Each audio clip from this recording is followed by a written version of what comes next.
Have you ever wondered if the epic story of Dune is more than just science fiction? What if I told you it's a secret retelling of real history, hidden in plain sight? A tale of a young nobleman, a desert planet, and a war for a priceless resource. This isn't just the plot of Dune, it's the story of our own world. A story so profound, it changes how you see everything. By the end of this video, you won't just see a sci-fi masterpiece. You'll see a hidden history that shapes our present. Stick with me as we unravel the real-life events that inspired one of the greatest stories ever told. You're about to discover the truth behind the fiction. Let's begin with the hero. In Dune, we have Paul Atreides, a young duke's son who becomes the messianic leader of the desert people, the Muad'Dib. Now, look at this man, T. Lawrence, better known as Lawrence of Arabia, a British officer who, a century ago, became a legendary leader among the Arab tribes during World War I. The similarities are uncanny.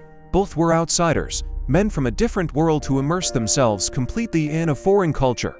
Both shed their old identities to adopt the flowing white robes of the desert, becoming one with the people they would lead. And both led a fierce, loyal army of desert warriors against a powerful, technologically superior empire. The parallels are so striking, they're almost too perfect to be a coincidence. Is Paul Atreides simply T. Lawrence reborn in a galaxy far, far away? It's a compelling thought, but the connections run even deeper. Next, consider the people of the desert. On the planet Arrakis, we have the Fremen, the masters of the harsh, waterless environment. They are the ultimate survivors, a community bound by deep spiritual beliefs and an unbreakable connection to the sands.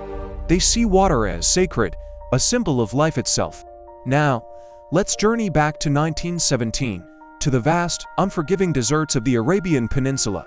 Here, we find the Bedouin tribes. For centuries, they had honed their skills to thrive where others would perish. They knew every dune, every hidden well, and every secret of survival. Just like the Fremen, the Bedouin were a proud, independent people, consistently underestimated by their imperial overlords, possessing a strength forged by the desert itself. Their deep-rooted traditions, their complex social structures, and their mastery of the environment are mirrored almost perfectly in the Fremen of Dune. Frank Herbert didn't just invent a desert people. He gave us a futuristic reflection of a real one. And now, the warfare. This is where the connection becomes absolutely undeniable. In Dune, we witness the Fremen launching daring guerrilla raids. They use the sandworms and the desert itself as their allies, sabotaging the massive spice harvesters of their oppressors, the Harkonnens. They strike from the deep desert, appearing as if from nowhere, hitting their targets with precision, and vanishing just as quickly back into the sands. Now, watch this. This is actual historical footage from T. Lawrence's campaign during the Arab Revolt. His Arab forces waged a brilliant guerrilla war against the Ottoman Empire. And what was their primary target? The Hejaz Railway, the Empire's vital supply line. They dynamited trains, disrupted supply lines, and bled the Empire dry, using the vast, trackless desert as their greatest weapon. A Fremen warrior planting a thumper to call a worm. An Arab rebel planting dynamite on a railway track. Fremen attacking a harvester, Arab rebels destroying a train. It's the exact same strategy, the same David versus Goliath struggle, separated only by time and technology.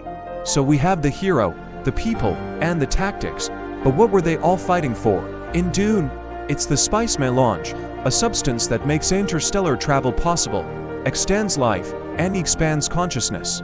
It's the most valuable resource in the universe, and it's found only on Arrakis. Control the spice, and you control the universe. This brings us to the most powerful metaphor in the entire saga. Let's look at our own world. What resource has fueled our global economy, built empires, and started wars for the last century? Oil. The black gold. Just like spice, it's a resource extracted from a harsh, sandy environment. And just as the great houses of Dune fight for control of Arrakis, the great powers of the 20th century fought for control of the oil-rich Middle East. The spice is oil. It's not just a clever parallel, it's the central engine of the entire historical allegory. The struggles for Arrakis are a direct reflection of our own world's struggles for geopolitical dominance, all centered on a single, priceless resource. This spice oil metaphor isn't just a clever analogy. It's a stark, unflinching depiction of colonialism, Let's break down how this powerful narrative exposes a hidden mechanics of historical exploitation. It all begins with the arrival of an external force, a powerful empire seeking what they call spice, or oil, or rubber, or diamonds. They don't arrive to trade as equals, they arrive to take. This external force then installs its own rulers and administrators, replacing or co-opting any local leadership. Suddenly, the native population is no longer seen as the rightful inhabitants of the land. They become obstacles to be removed, a cheap workforce to be controlled, or simply an inconvenience in the grand project of resource extraction. Their culture, their traditions, their very way of life is pushed aside, deemed primitive or unimportant. The land itself is transformed. Its purpose is redefined not by the needs of its people, but by the insatiable desires of the colonizer. It becomes a factory, a mine, a plantation. This entire process is always framed as progress or civilizing mission or manifest destiny, a necessary step for an undeveloped people. But the Dune metaphor cuts right through this propaganda. It reveals the true, brutal dynamic, a powerful entity subjugating another for its own gain, draining the land of its wealth and its people of their autonomy. It's a story that has been repeated throughout history, a hidden truth about how empires are built on the exploitation of others. The final piece of the puzzle is the religious and cultural dimension. In Dune, the Bene Gesserit, a secretive sisterhood, plant prophecies of a Messiah, the Lisan al-Gaib, among the Fremen. They do this to manipulate populations and control events from the shadows.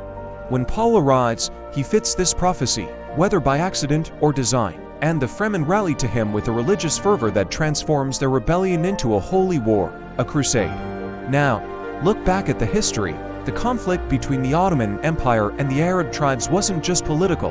It was layered with religious and cultural identity.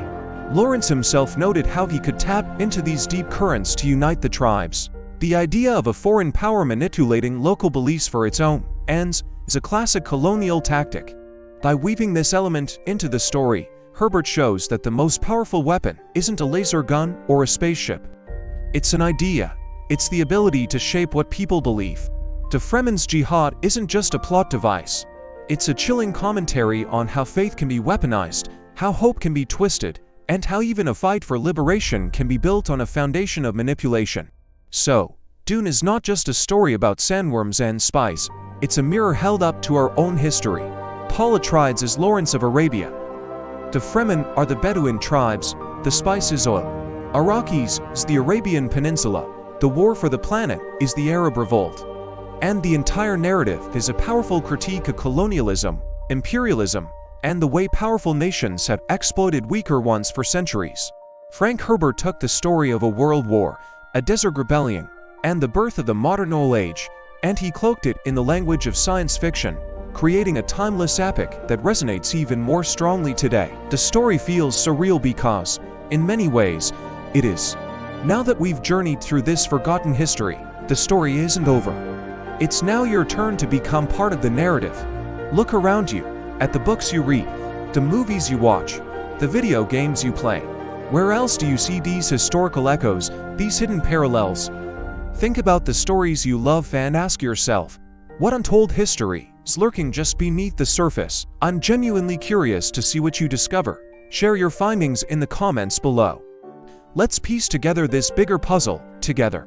If you found this journey as fascinating as I did, hit that like button and subscribe for more deep dives into the stories that shape our world. Thanks for watching.